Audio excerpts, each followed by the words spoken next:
Welcome to the Vegan Report podcast. My name is Ryan, and today a special episode, a group conversation with three trailblazers of the animal liberation movement: Paul Watson, Gary Yourofsky, and Jerry Vlasak. Together, we discussed what it means to break the law for the animals, something Animal Liberation Front activists have been doing for decades. Call it direct action, disruptive activism, underground activism, civil disobedience, clandestine action, all for the purpose of liberating animals, destroying the tools of their exploitation, and changing behaviors. We talked about their most epic activism adventures, what it feels like to be punished by the legal system for your commitment to the animal cause, the many countries that have banned our guests, and much, much more. Visit the Captain Paul Watson Foundation's website and support Operation Krill Wars, a bold mission to safeguard the Antarctic ecosystem from the relentless industrial assault of fishing vessels. The Captain Paul Watson Foundation needs you. The whales need you. Connect with Gary on social media. Since coming back from retirement, he has been very active, fundraising for sanctuaries, spreading veganism with Anonymous for the Voiceless, and supporting and inspiring fellow animal rights activists. Visit the Animal Liberation Press Office website and social media, where you will find the latest news on illegal direct action. Jerry and his colleagues do an admirable job at keeping the platform active. They also sell amazing merch on their virtual store. Go check it out and support them. Links in the episode notes. Follow or subscribe to the Vegan Report podcast for more exclusive interviews. Share the episode with the vegans you know. And lastly, this episode is brought to you by Map Your Health, the only platform exposing harmful pollutants and more in your surroundings. Have you ever wondered what harmful chemicals your local factory releases in the air that you breathe, or how safe your drinking water is? Would you like to be the first informed of the next pandemic outbreak? Well, Map Your Health is there to track and monitor all those dangers and keep you and the people you love safe. Go to mapyourhealth.info. It's mapyourhealth in one word, .info to sign up now.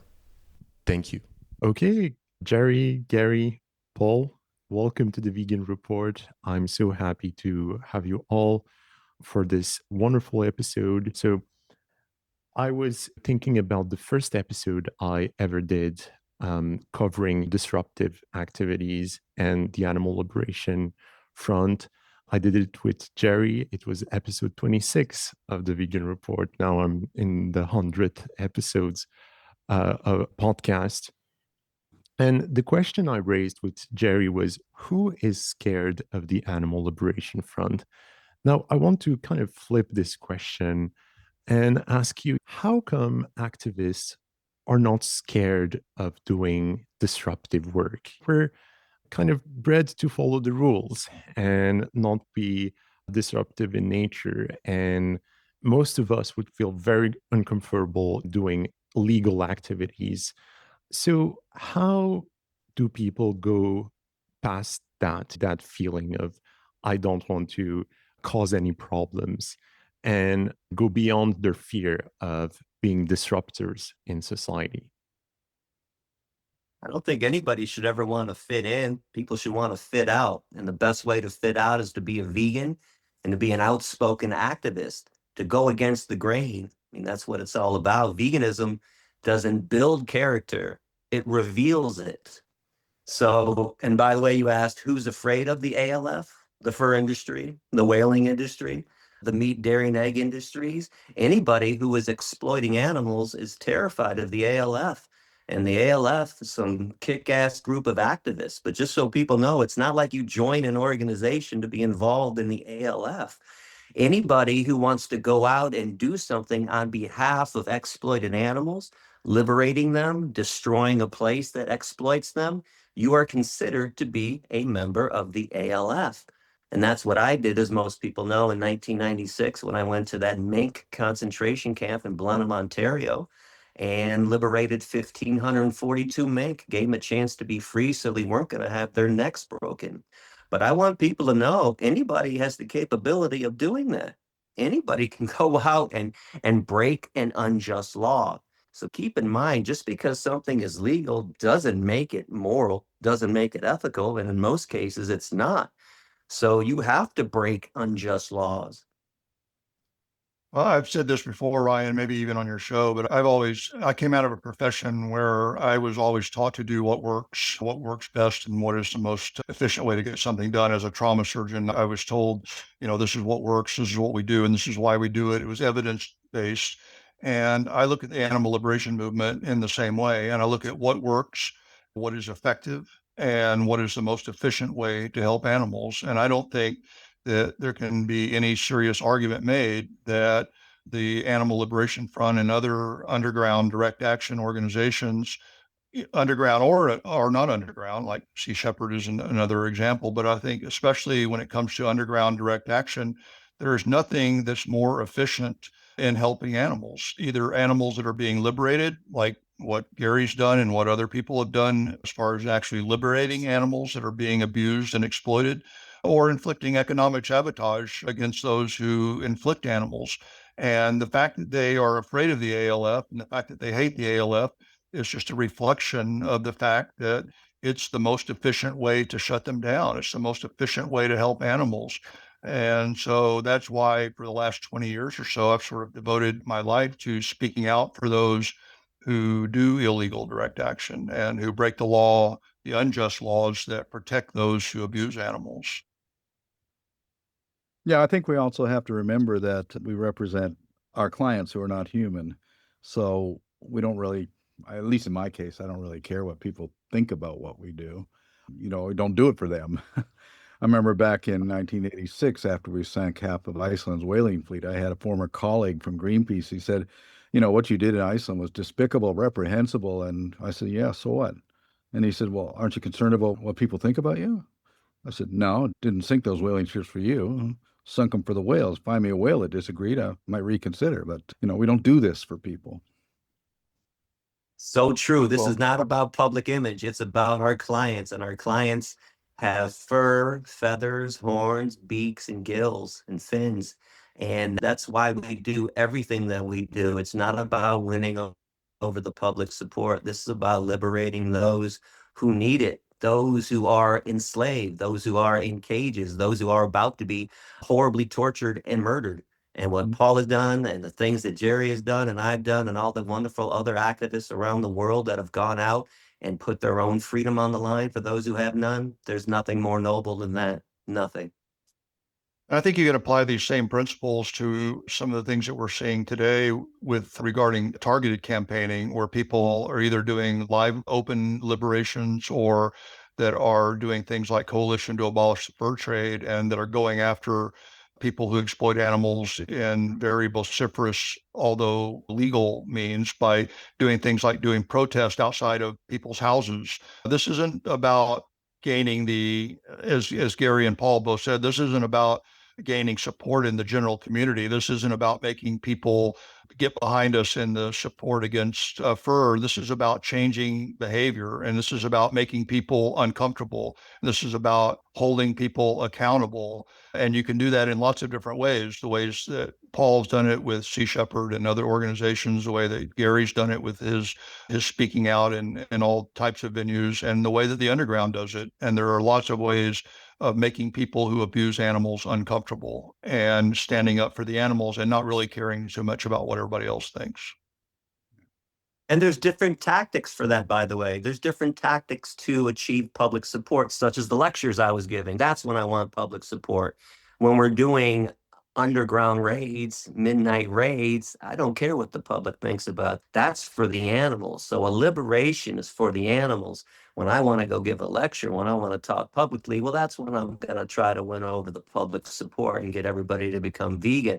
But speaking of open liberations, I know everyone's heard about this. What's happening in Wisconsin, what Wayne is doing in direct action everywhere. I mean, Ridgeland has been torturing animals in this vivisection torture chamber for decades. They've been caught on video doing surgeries without anesthetic, no anesthetic after the surgeries, just absolutely torturing these poor beagles.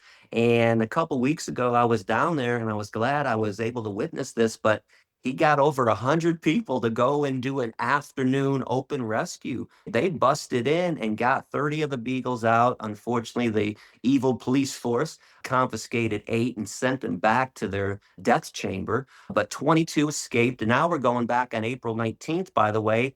And right now he's got almost 2,000 people that have signed up and that are willing to do an afternoon open rescue to get the other 2,000 beagles out of there. And I believe they're forcing the authorities' hands with this one. I don't think the authorities want 2,000 animal rights people ready to break down the gates to this torture chamber. So I'm hoping somebody steps in and confiscates these animals and gets them to the humane societies that are willing to take them and get them out to an adopted home. But different types of raids too. Afternoon open raids where they want to challenge the police force, they want to challenge the court system, or things that I was involved in, which was the midnight raids about liberating as many animals as possible. I want to get back to the question of overcoming your fear to do this type of disruptive work and go further with that and ask, how do we motivate people to get into doing disruptive work? The social aspect of it is an important one. So you're part of a crew when you join, for instance, Sea Shepherd, the Paul Watson Foundation, you're part of a crew. And so it's less intimidating to break the law and do that kind of disruptive work. What other aspects, would help to motivate people to get into this line of activism? I don't think that it's for everybody because it takes some so you have to be passionate about what you're doing. You have to have the courage to do it. You have to have an imagination to carry out these tactics and everything. And it's not for everybody. But I've always said that the strength of a movement is in diversity. So it's diversity of approaches, just like the diversity of an ecosystem. So some people can take the path of education. Some people can go be lawyers, do litigation. Some people can get into government, legislation, and some people can do activism. But we can't expect everybody to do the same thing. But in the activist community, the people who are in there, in the trenches, I think they're a rare kind of people. I think it takes an extraordinary amount of courage and, most importantly, an extraordinary amount of understanding just how important non-human beings are, that they feel, that they think, that there's whole worlds out there that we're completely ignorant of, that we don't even know we can't even imagine what goes on in the minds of all of these creatures out there, but that we take for granted. And to me, it's really trying to understand just how important it is for them that we be involved. And in that way, it's important that we have people who are committed and not people who are halfway committed. I'd like to jump on that because that is so true. This is not for everybody. There were 5 people involved in the mink liberation that I took part in. Only 2 of us stayed true, me and Hilma Ruby. The other 3 turned state's evidence. They made deals. They told exactly what happened, and it's horrible. So it takes a certain mentality. Prison is not fun. I know we've all been there, okay? Even though we can handle it, and I was willing to stay there forever, it's not a fun place to be. And the police can be scary during the interrogation. So it takes a certain mentality. And I don't even know if you can teach somebody that. It's within. The passion is so strong that you're willing to sit in a jail cell. You're willing to get shot. You're willing to give your life for what you believe in. So it's only a small percentage of activists that are capable of doing this. And I learned my lesson the hard way. After that, when 3 of the people turned on me, I wouldn't do anything with anybody else over the years. I didn't trust anybody except one person I let back in, where we went and liberated 3 turkeys from the Henry Ford Museum that they were going to kill for Christmas. I had a tough time trusting other people after that incident. So it's important for anybody who's thinking about this to understand what the consequences are if it goes awry. If things go badly and you're in a jail cell, how are you going to behave? Now, to me, and I know Paul and Jerry will testify to this, but when I was in a cell, it just increased my empathy for the animals. I actually got to live the life of the animals that I was fighting for, and I couldn't believe it. I'm like, I'm stuck in a cell. This is how elephants in the circus live their whole lives. This is how beagles at Ridgeland live their whole lives. This is how animals who are enslaved live in a cage. They never get out of this. I knew I was going to get out, so I was going to be okay, but every time I found myself depressed or sad or being driven insane from this intense confinement, I was more determined. I said, when I get out, I'm going to do more. I'm going to do more. I can't believe this is exactly how they live. And it was a learning experience for me. Everything that Gary says is true, but I also want to emphasize that there have been literally thousands and thousands of illegal direct actions performed in this country and around the world over the last 20 or 30 or 40 years. And I can almost count on one hand the number of people that have spent any serious amount of time in jail. You're not very likely to go to jail, especially when you're doing things like clandestine action late at night. People like that almost never get caught. It does happen once in a while, and there are a few cases that we can point to and say, yeah, these people ended up going to jail for a period of time. And of course, it was worth it. And like Gary said, if you do go to jail, it's nothing compared to what these animals are having to deal with on their own. And I know Paul may have something. Paul spent a fair amount of time in jail just recently, so maybe he has some further insight. Yeah, I was actually not in a very uncomfortable place. Being in jail in Greenland, if that's where if you have to go to prison, that's the place to go, I tell you. I had a cell with a beautiful view of the fjord. I could see whales and everything. Everybody was nice. The prison. Oh, they were all indigenous people, by the way. They're all very friendly. And one of the weirdest things that I guess the challenge when you go into prison, what are you going to eat? And I thought, well, this is going to be a problem. We're up here in Greenland. They're probably just going to serve seal meat or something like this. But every Wednesday we show up and the guards are there. I was quite surprised when this happened. You walk up to the guard and they hand you 1,300 Danish kroner, which is about $250. I said, okay, what do I do with that? There's a supermarket in the prison. You buy your own food. There's a common kitchen. You make your own meals. So that was pretty easy to deal with. But that's not the case in every prison, of course. But certainly that wasn't a problem for me. I used to make a joke, Paul, that if you wanted to get arrested, go to Canada, because when I was put in the infirmary on the first night, I was ready for a big fight. I'm all hyped up. And they said, anything we should know about you, Mr. Yourofsky? I said, yeah, I'm vegan. And they didn't even hesitate. They were just writing their nose. I said, that's not a problem. They said, no, as long as you tell us. They went out of their way and served me 6 or 7 vegan meals in rotation throughout the day. And so my running joke is go to Canada, but maybe Greenland's even better than that. Which province were you in? I was in Ontario. I was at the Elgin Middlesex Detention Center, in Chatham, Ontario. Well, as Jerry can attest, Quebec or Newfoundland is not the place to go. Okay. I was in Prince Edward Island for 20 days, and they were very nice to me there. I made a lot of friends, and I would recommend Canadian jails any day of the week. American jails, not so much. Yeah, but like I said, most people that do this kind of stuff never have to deal with the justice system.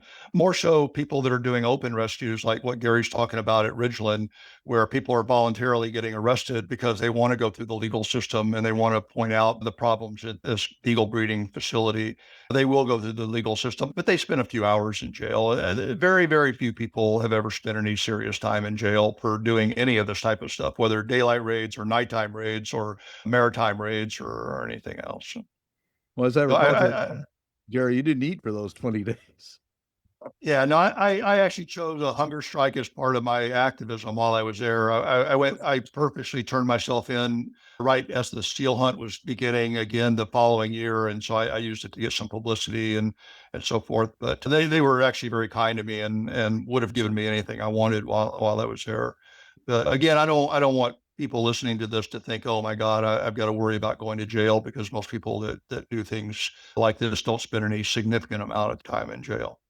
And again, nothing compared to what these animals are going through. It doesn't even, not even on the same radar. If I can add one thing that might allay people's fears, in the entire time I've been doing this for over 60 years, I've never been convicted of a felony crime. I've never lost a civil lawsuit. Now, I've been to jail many times, but we always won.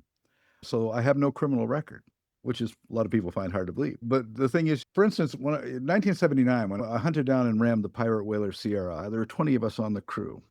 And I had to make the decision to go out and ram this boat in a harbor in Portugal. And I said to the crew, I can't guarantee you're not going to be hurt, but I can guarantee you're going to jail for this.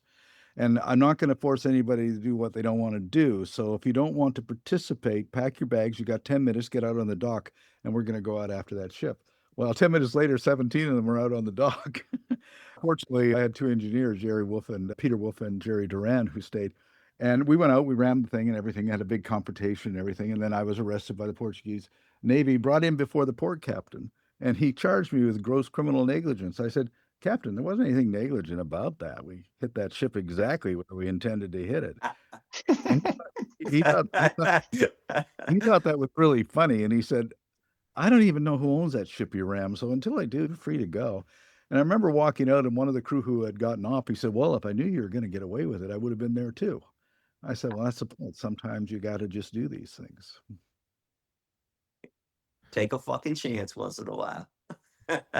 That's fascinating. And I want to point out that the three of you went to jail and you're still here defending disruptive efforts. You don't have any regrets from having paid such a high price. I got to tell you, it ended up putting me on the map. This is what got the professors and the teachers to start calling me to invite me into their classrooms. This is before I decided to go out and set up a lecture tour where I ended up giving 200 talks every year, 2,700 and all over like 12, 13-year period.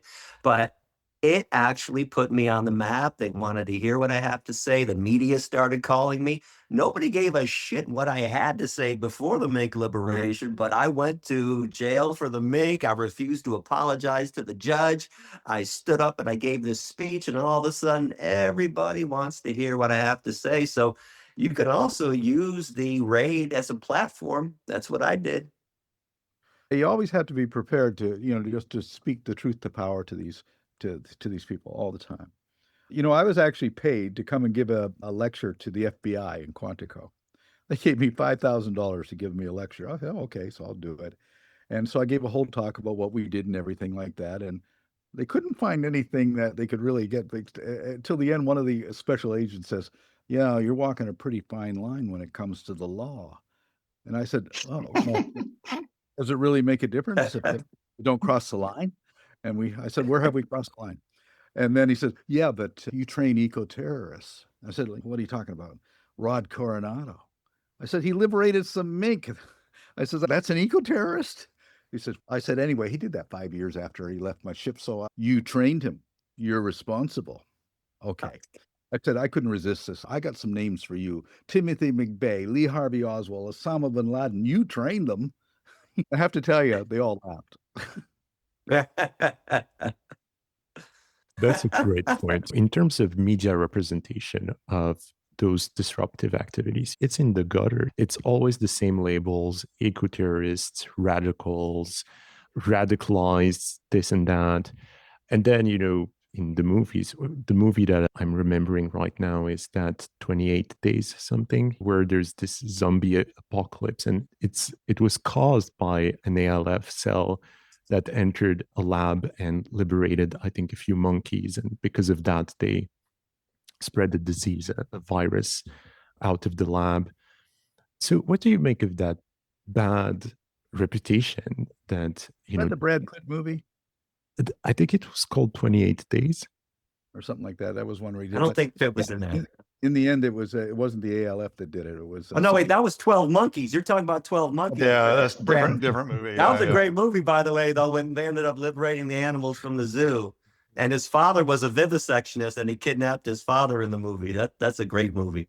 And there was a great line in there: "You're all a bunch of pusillanimous pretend friends to the animals." It used to be my banner on my computer. 12 Monkeys is a great movie.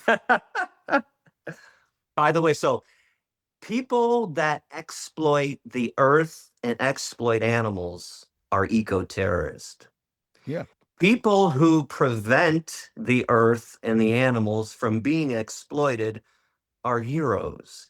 But in a society that's built on evil and depravity, they always want to make the good people seem evil and the evil people seem good. So this is a standard tactic where every time an animal rights person does something on behalf of the animals or the earth, they want to smear us when they're the ones that are the lowlifes. They're the ones that are causing pain and discomfort to the earth and the animals, not us. So it's a common tactic. I'm not sure how good it works in the long run, and might get some traction early on.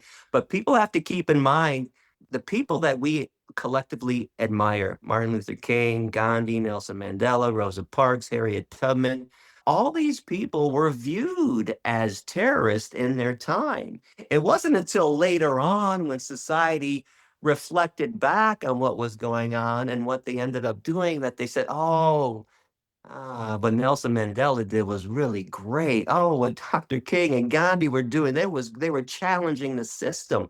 But just know, when you challenge the system, they're going to smear you. And that's what they're doing to animal rights people.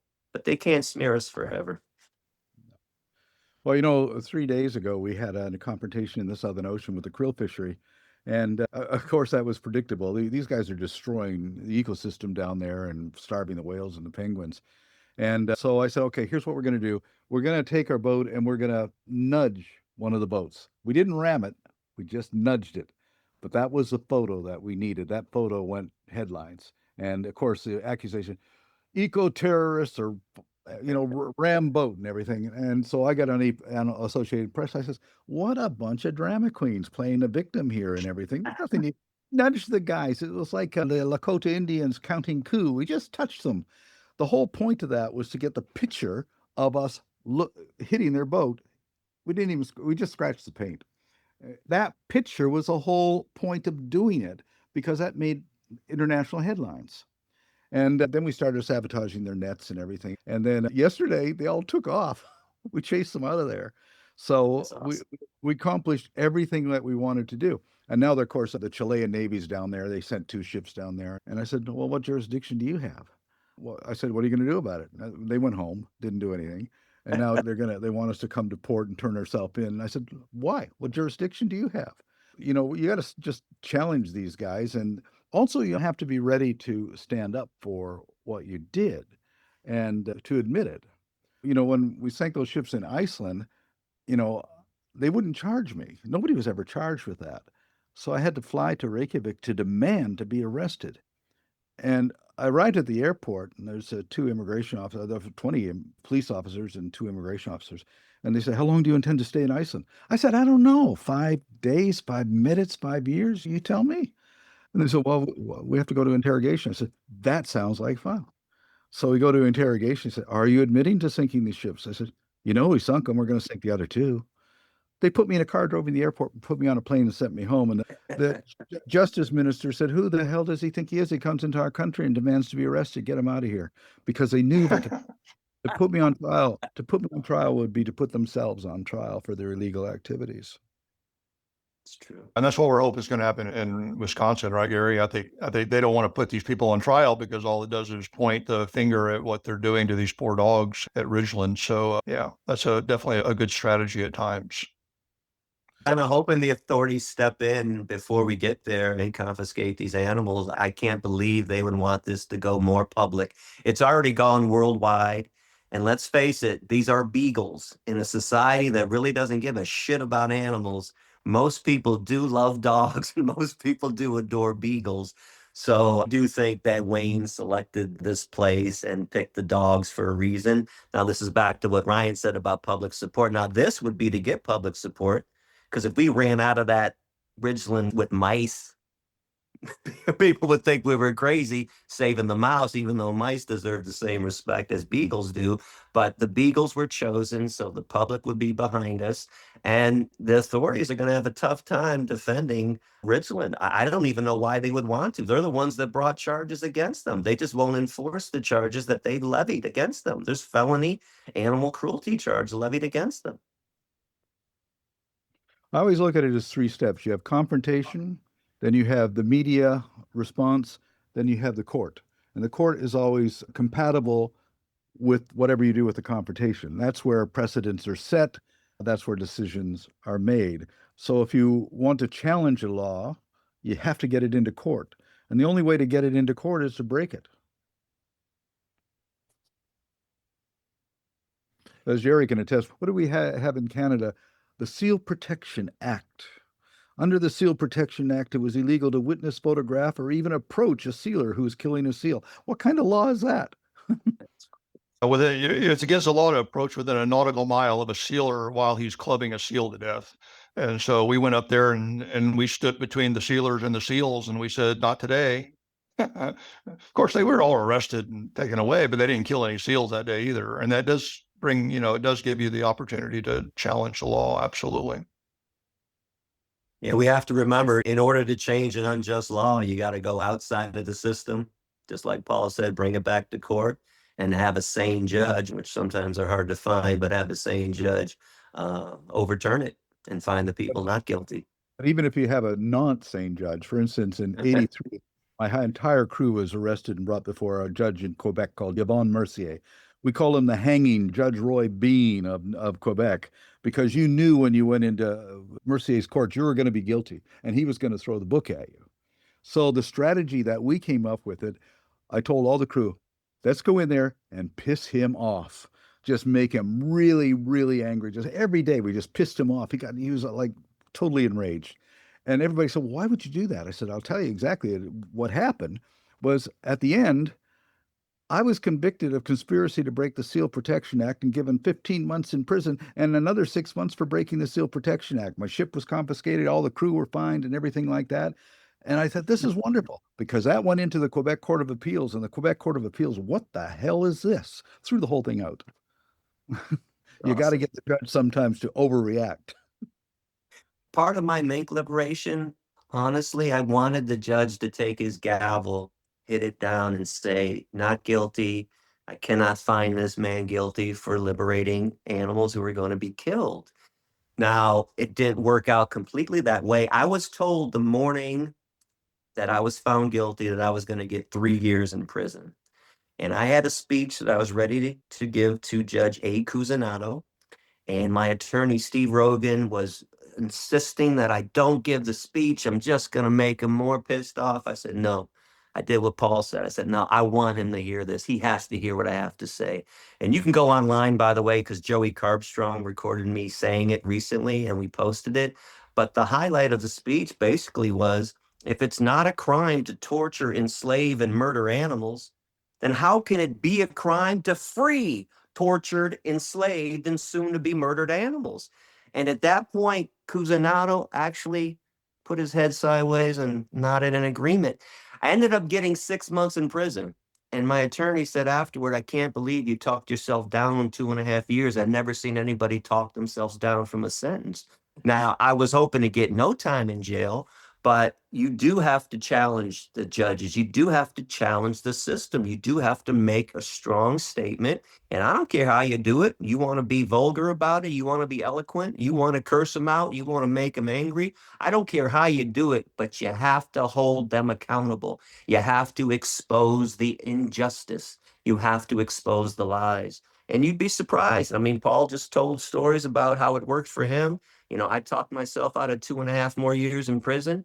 And a lot of activists over the years have talked themselves out of it by just explaining, how can it be a crime to liberate somebody who was being enslaved? You got to be kidding me. Absolutely. By the way, Peter Young gave a great sentencing speech when he was sentenced for liberating me. Walter Bond, after burning down a couple of fur and leather shops in Colorado, gave a similar speech where it was basically just a fuck you to the court, saying, yeah, this is what I did and this is why I did it. And these people never get more time. If you look at it over the years, I've seen this happen over and over and over again. These people never get more time in prison. They hold their head up high, and there's a certain amount of respect, I think, that goes along with that. They never get more time in prison. In fact, they usually get less time in prison, like Gary did. When there was a whole bunch of people arrested in the northwestern United States called the Green Scare back in the early 2000s, after an informant turned over, snitched on a bunch of people. And about half those people took deals, in other words, cooperated with the state and took plea deals. And the other half of them said, we're going in there and standing up for ourselves and talking about why we did what we did and why would we do it again if we had the chance. And if you look at the prison sentences, the ones that rolled over and took deals didn't do any better than the other guys who went in and stood up for themselves. I think it's fear, though. I think fear takes over a lot of people when they get into the justice system, and they just want to throw themselves on the mercy of the court and beg for forgiveness and so forth and so on, just because they're afraid. And I think those who aren't afraid and who do go in, like Gary and Peter and Walter and others that do go in and stand up for themselves, they do just as well. And at least now they can hold their heads up high and know that they did the right thing. By the way, Jerry, how many countries have you been banned from? 6? No, because I used to have a running joke. I used to say in my speeches, I've been kicked out of 5 countries, and you said, try to keep up, man. I got 6. It's always a funny joke. I need to find out whether I'm allowed back in Canada. I haven't tried to go back to Canada since I did that 20-day stint in Prince Edward Island jail, which I haven't tried to go back to Canada. So Canada may be on the list. And then I know Faroe Islands, thanks to Paul, they still don't welcome me back there, I don't think. But I called Canadian Customs earlier this year. I'm still on the banned for life list because of the big liberation. It's crazy. Well, I can Paul, only how many countries you got, Paul? I can only go to 3 countries. I can only go to 3. Yeah, France, Ireland, and Brazil. Oh. I can't even go to. I'm a Canadian. I'm a Canadian and a U.S. citizen. I can't go to the U.S. I can't go to Canada. God. Okay, Paul's in the lead by far. Hands down, that guy. But how I found out about that is that, I was on the Interpol red notice for 14 years. And then last July, Interpol dropped it saying that the Japanese charges were politically motivated. So it was dismissed by Interpol. I thought that was the end of it. But then I went to the COP30 conference in Belém in Brazil. Strangely enough, I was actually invited to the conference by the Brazilian Federal Police, Interpol, and Prince William.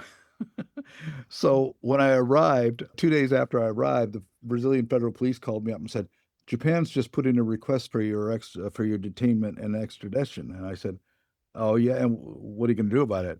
Well, we told them that they submitted their request in English. It has to be submitted in Portuguese before we'll even look at it. And then they said, but in the meantime, they got rid of habeas corpus. And the president of Brazil said, you can stay here. Don't worry about the Japanese.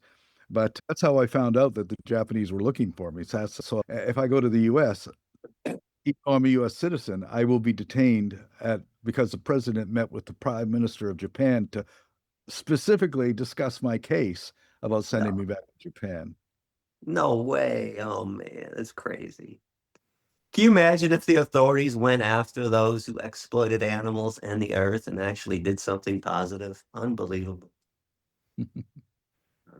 Well, I want to get back to something Jerry mentioned, which is how efficient disruptive activities are. And I agree, it's strategic. There are decades of that type of activism that has been documented and really well documented. In that case, why aren't we seeing more of this animal rights movement supporting these types of disruptive activities? Why is there this hesitation to embrace them? Why aren't funders out there, animal rights funders, volunteering to cover fees of people who have done illegal stuff for the animals? How do you explain that tepid support from the animal rights movement? I think one way that you can explain it is that a lot of people just don't know anymore, because we're seeing a whole new group of younger activists coming into the scene who have never been made aware of the whole underground animal liberation movement. Part of that is because the main conferences where we used to talk about it and give speeches and rally support don't welcome that anymore. Got on the wrong side of their funders' sensibilities. Some of these people that fund these big groups don't want to give them money anymore if they start talking about illegal direct action. And so there was a period back in the 1990s where there was a lot more illegal direct action, and that could at least partially be attributed to the fact that there was something called the straight edge movement, the hardcore movement, and where a lot of these younger people were coming up into a scene that promoted breaking the law when the law was wrong. And we saw a lot of these people coming in and doing things. There was a lot more direct action going on at that time. And there used to be these big annual conferences all over the country and around the world, really, where people would give speeches and talk about this sort of thing. And gradually, I've seen this. I'm old enough now to have seen this over the last 20 or 30 years, where it's now more about getting online and doing social activism and networking and things like that. And these conferences, again, with an eye toward their donors, don't want to talk about doing illegal direct action. And so a lot of these people just don't know about it. The younger kids, and by kids, I mean, young adults that are coming into the animal liberation movement and where a lot of the energy is in the animal liberation movement, simply just do not know the spectrum of tactics that are available to them. We do what we can to get that message out there. Whenever we get a chance, we do go and talk and we table and we talk to people about what's out there. But I think a lot of it is that people just aren't as aware of it anymore. The social media has kind of taken over, and that's what a lot of people spend their time doing now is social media. They don't even bother to get out in the streets and do protests, much less learn and practice direct action, illegal direct action. I also think most people just live in a world of PR. They just feel like they have to be on the good side of the public and that supporting law breaking puts them on the bad side, but it doesn't. But that's what they think because they think that people are going to not be interested anymore because somebody broke some unjust law. I'm telling you, people live in a boardroom, but you don't accomplish shit in a boardroom, contrary to popular belief, especially when it comes to activism. You accomplish shit in the classroom, on the street corner, and in the jailhouse. This is where things are accomplished. And if people would just look at our activism, just the three of us, plus everyone else who has done a lot of so-called illegal activities, we are the most accomplished of all the activists. We are the ones that people look up to and look to for advice on how to conduct ourselves in certain situations. It never derailed any of our activism when we went out and got arrested. But again, people live in a PR world and they just think it's negative. It's negative if you support law breaking, but it's not. I mean, it's actually to me, besides education, law breaking, raids, things that Paul Watson does, sinking whaling ships, those are the most important. Direct action is the second most important thing in our entire movement. Education first, direct action second. Well, 3 years ago, there was a hostile takeover of Sea Shepherd, and I was illegally ousted from the board, and they took over everything. They took the assets, the archives, they took everything. And I never understood why, because these are people I knew for 20 years. And it all really had to do with the fact that we had a very, very successful television show, Whale Wars, and that brought in a lot of money to the organization.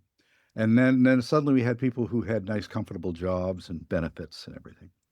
And it was 4 months ago, I was in court in the Netherlands because we're involved in the lawsuit with these guys. And the judge asks Alex Cornelissen, who was one of the guys who took over, he said, "Well, why did you dismiss Watson?" He said, "Well, because our corporate clients, Allianz Insurance and Lloyd's of London, the Dutch Postal Code Lottery, said he was too controversial." So they completely switched the Sea Shepherd from being what it was into this mainstream do nothing organization. But they took with it all of the support list. So they have the list of supporters. So they just, and of course, they keep recycling all the campaigns with Whale Wars and everything like that. And they erased me from the history. They haven't been doing a very good job of that. But, just before I left, they offered me $300,000 a year to be a figurehead. Don't say anything. Don't do any talks. Don't write any books. Don't talk to any reporters. We'll give you $300,000 a year. I said, that ain't going to happen. Anyway, two of the groups, there were three of the entities that remained loyal. That was the UK, France, and Brazil. So I continued to work with them, and they're still loyal to the original principles of Sea Shepherd. And actually, Sea Shepherd France is probably the most powerful of the bunch. So we're doing pretty good with that. What about the Australian crew, Paul? Did they stay with you as well? No, they totally sold out because they got into an alliance with the Austral Fishing Company. And suddenly they changed their position from being totally opposed to commercial fishing. Well, now we support sustainable fishing because Austral Fishing Company gave them a boat and donations and everything. And the really bad thing for me was Austral Fisheries is 50% owned by Marua Daichiro of Japan, which is a former Taiyu whaling company. And so they're in partnership with a former whaling company and a fishing company. And so as soon as I said, no, we cannot be taking money from Austral Fishing Company, So the board voted me off the board. As the founder of this whole movement, they voted me off because I was opposed to taking money from a fishing company. But I think it's Can't make this shit up. no, Seriously. because Jeff Hansen, who took over, who was one of my crew members, and was getting $15,000 a month to be head of Sea Shepherd in Australia, and he just quit because everybody got so pissed with him. But the others are still doing it. And like I said, these are people I knew for 20 years, and they totally betrayed us. And Lamia Lamy, who's the president of Sea Shepherd France, she met with them just before they made this decision. And Alex Cornell says, oh, in a year, everybody will forget who Paul Watson is. We're the new face of Sea Shepherd. And I'm going, but what have they done? And they'll never forget you, man. You're a legend. Go way back. Do people know that? Weren't you one of the original founders of Greenpeace?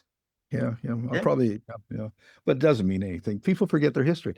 Most people don't know where Greenpeace came from. I have people who weren't even born at the time who say, oh yeah, Paul Watson wasn't one of the co-founders of Greenpeace. And that funny, I went and visited the Rainbow Warrior in Belém, Brazil during the COP thing, and I did a tour of the boat, and I'm walking through, and they have all these photographs from the '70s. They didn't know who any of those people were. Oh yeah, this is Lyle Thurston, and I said, you take notes because I'll tell you who all these people are, but they had no idea who they are. It's just old photographs.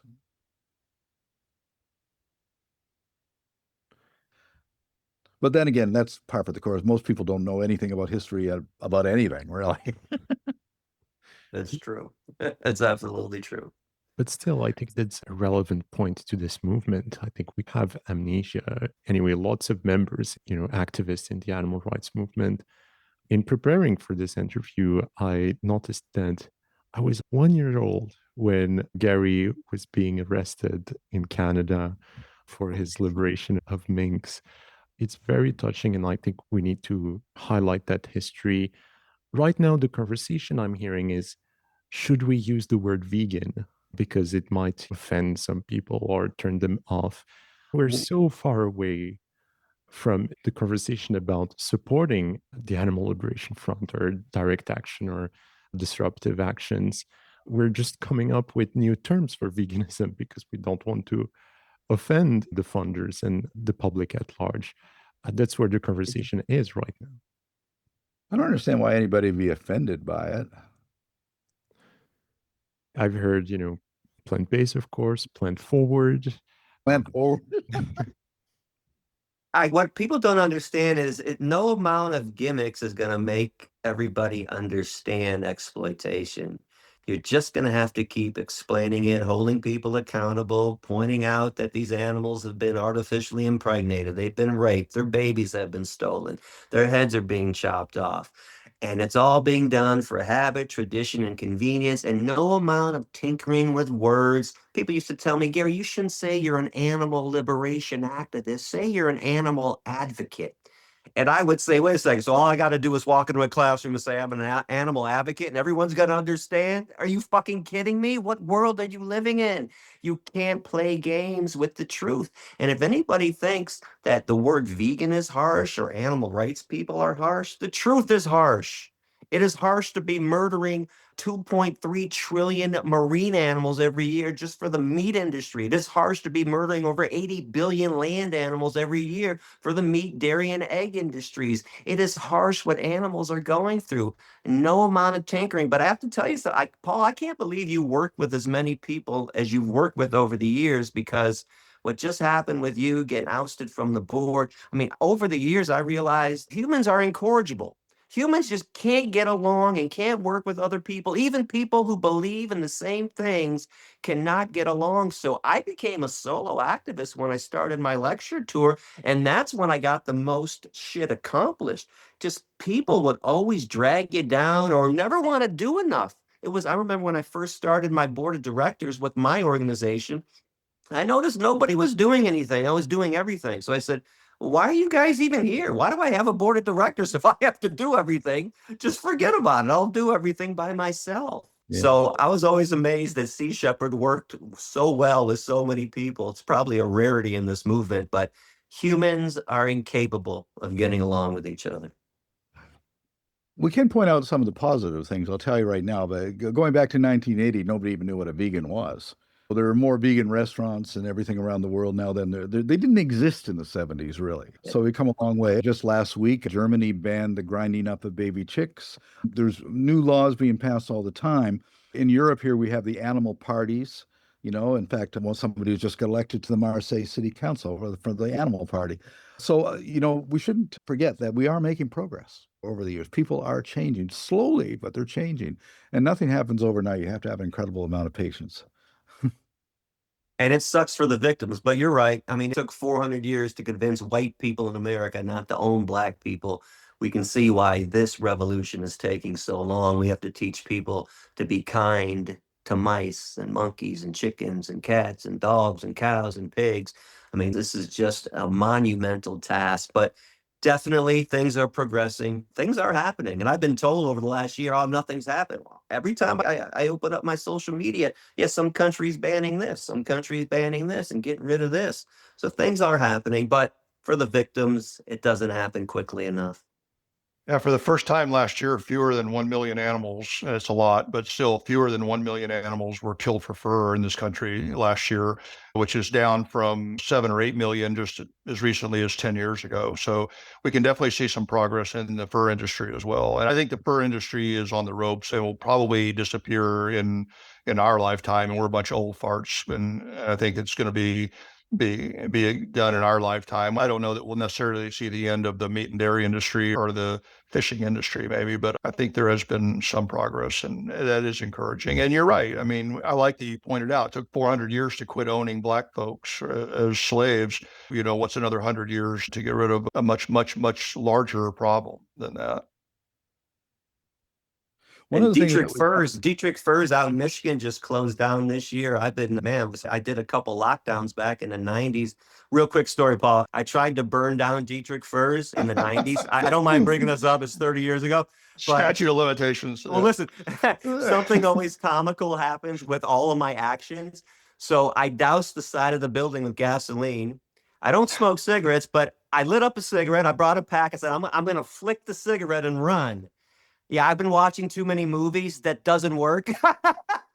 So I'm flicking the cigarette and nothing lights on fire. I gotta go grab the cigarette, grab back and forth. But anyways, Dietrich Furs just closed down, and it was like, oh my God, in my lifetime, I finally saw this fur store closed down. It was incredible. one of the things that's been most successful on our ships, because I've always told that to be a crew member, you do not have to be vegan, but you have to be vegan while you're on the ship because you don't really have any choice. And it's amazing the number of people who have come on board and weren't vegan and left vegan. First of all, they realized they didn't die. And then they found out that their health was better, you know. And so I find that approach worked really well for getting a lot of people to change. So we weren't preaching anything. We were just saying, well, this is the way it is. And you just have to be this while you're there and see it for yourself. Yeah. That's something I recommend to people, by the way, anybody listening. If you're vegan, make sure when you're eating with other people that everybody's eating vegan. They eat vegan with you, or you don't eat with them. Doesn't mean you can't be their friends, but it encourages them to finally try some vegan food and realize how good it is. Next thing you know, a couple months later, couple years later, all of a sudden they make the switch. Something connects. Just remember too, it's never the preacher. If somebody doesn't get the vegan message, it's never the preacher, it's the listener. Are people ready to hear the message? Because people used to tell me, oh, Gary, you can be too harsh and this and that. No. It didn't matter how I was on any specific day. It was always on the listener. Were they ready to open up their minds and listen to the truth? Yeah. And to make you feel better, Paul, I know you're not religious, but I'm a Buddhist. And, the Buddha himself, when he set up his monastic order, he had to fight assassination attempts and revolts from his organization of all sorts, takeovers, hostile takeover from his cousin. So, yeah, like Gary said, it's human nature. Any person who wants to set up an organization will have to face a great level of hostility. That's just, yeah. Well, I always said my role is to rock the boat and make waves and to piss people off. And that means you make them think. why is he doing this? They make it think. So I think it's a valid approach. And if you're not pissing people off, you're not doing your job well enough. Agitate, agitate. That's really well said. Before we stop this recording, I would love to hear from you maybe one story of direct action, disruptive activities that has stuck with you throughout the years for whatever reason. Paul's probably got a million of them. I want to hear what he's got to say. Well, I wrote a book 2 years ago called Hitman for the Kindness Club. And so it's just really a series of short stories of all of the animal issues that I did ever since I was, very young. For instance, when I was 13, I shot a boy in the ass with a BB gun who was about to shoot a bird. The governor of Washington, Dixie Lee Ray, she said, evidence of Watson's insanity can be found that he shot a boy with a BB gun who was about to shoot a bird. Any boy who would shoot another boy to protect a bird has to be insane. I said, Dixie, in my town, every kid shot every other kid with a BB gun. I happen to have a practical reason to do it. So there was nothing there. But I think that really we've had so many actions over the years, and really you can measure in success. 6,500 whales saved in the Southern Ocean. But I guess probably if I tell the one story that would be the most dramatic is in 1981 when we decided to invade the Soviet Union to get evidence on illegal whaling operations. So we landed on the beach in Loreno in Siberia. And as we approached the beach in a small boat, there was two Soviet soldiers patrolling the beach. We get out of the boat and we start filming. We filmed for 45 minutes. The soldiers did nothing because nobody had invaded the Soviet Union since World War II. So who the hell were we? It had to be Russians, right? So we just went about our business. These soldiers did nothing until we went back and they pushed the boat out. And a soldier walks up and he says to me, "Что это? What is that?" I say, "Это Zodiac." He said, "No, it's Mercury." American? And I turned my back on him quickly. I said, "What's he doing?" He says, "He's taking down his rifle." I said, "Laugh and wave. Just laugh and wave." And that's what the two guys did, And one of them was a UPI photographer, actually. And laughing and waving. And see, he didn't know what to do. He turned around and ran back up the hillside. And, we carried on back the boat. We thought we got away with it. And about an hour later, two helicopter gunships with big red stars came in, started circling, and they're firing flares across their bow. So I just said, ignore those guys. And then that was followed by a giant frigate, which pulls up alongside of us. They're pulling the tarps off the guns and everything like that. And they're putting the flags up, and the radio comes out and says, "Cease off your boat and be prepared to be boarded by Soviet Union." And I said, "Hey, we don't have room for the Soviet Union. We're not stopping for you." And we just kept going. And I learned a lesson there. Navies don't know how to deal with no. you know? Now, it's worked every time. I've been in confrontations with the Norwegian Navy, the Canadian Coast Guard. They do not know how to deal with no. So you just sail on in and ignore them, and they'll threaten you. And the Norwegians fired at us twice, dropped 4 depth charges underneath us and rammed us, but they didn't stop us. So I got one. I was at the Henry Ford Museum. This was probably 98, maybe 99. The Henry Ford Museum is also called Greenfield Village. It's a working old farm from the 1800s type of setup. And I was getting phone calls from people that worked there because there were 3 turkeys who were going to be killed. I briefly mentioned this earlier in the conversation, and they named the turkeys New Year's, Christmas, and Thanksgiving. So I went that day on a tour to see what was going on. And sure enough, there are 3 turkeys there. They're making fun of them. They're talking about how they're going to be dinner soon. And the guy that was conducting the tour was even putting his hat on their heads. Just a horrible display of exploitation. So we stayed around long enough until we saw which shed they put them in. Now, Henry Ford Museum, Greenfield Village is 50 acres, maybe more. It's a really big facility. And I watched them put them in this one barn. So I told my friend Laura, my right-hand woman, I said, "We're coming back tonight about 2:30.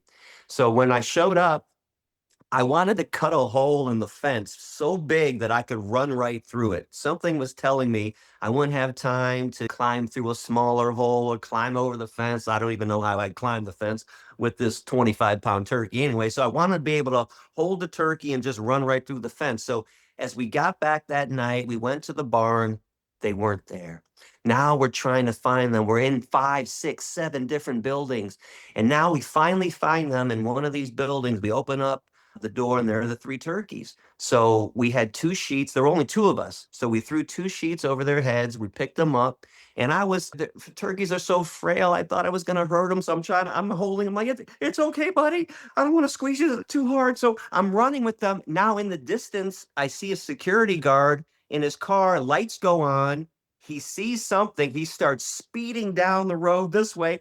And I'm running as fast as I can. And thank goodness I cut a hole through that fence, because I ran right through the fence. Laura was right behind me. And then about 30 seconds later, his car comes speeding down that road. Now, we got the 2 turkeys back to Laura's house, and it was killing me that the 1 turkey was left, right? Like, oh my God, I can't leave this one guy. He's got to be like, what about me? What the hell's going on? So I said, well, let's wait a couple hours to let things die down. And we went back about 5:30, and I said, well, now I know exactly where he's at. It'll take me 2 minutes. Laura, you stay in the car, get ready to go. I'll be back. And I went right there and grabbed him. So we ended up getting those 3 turkeys out. We took them to a sanctuary, not Sasha Farm. Took them to a different place that I knew about. And that's a story actually I almost never get to tell. So thanks for asking that question, Ryan. But 3 turkeys were liberated. And then there was an article in the Detroit Free Press the following day, just a little write-up. The 3 turkeys are missing and nobody can find them. They don't know what happened to them. Jerry, you got one? You guys have such better stories than I do, and I don't want to tell the same one again. I'm proud of one of the campaigns that we waged in Los Angeles against the primate vivisectors there, and we were just relentless. So we started by protesting outside the laboratories, and then pretty soon UCLA wouldn't do that anymore. So we eventually ended up finding out where these people lived, and we'd go to the homes of these people who were torturing non-human primates to death in laboratories.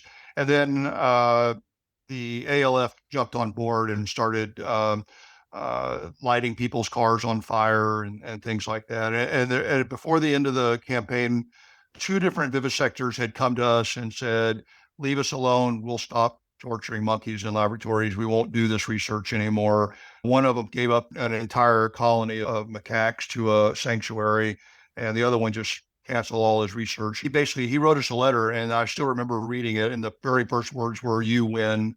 And he just wasn't willing to deal with that anymore. And again, this was not a campaign to try to get the public on our side. The public didn't like people's cars catching on fire, and they got a lot of bad publicity.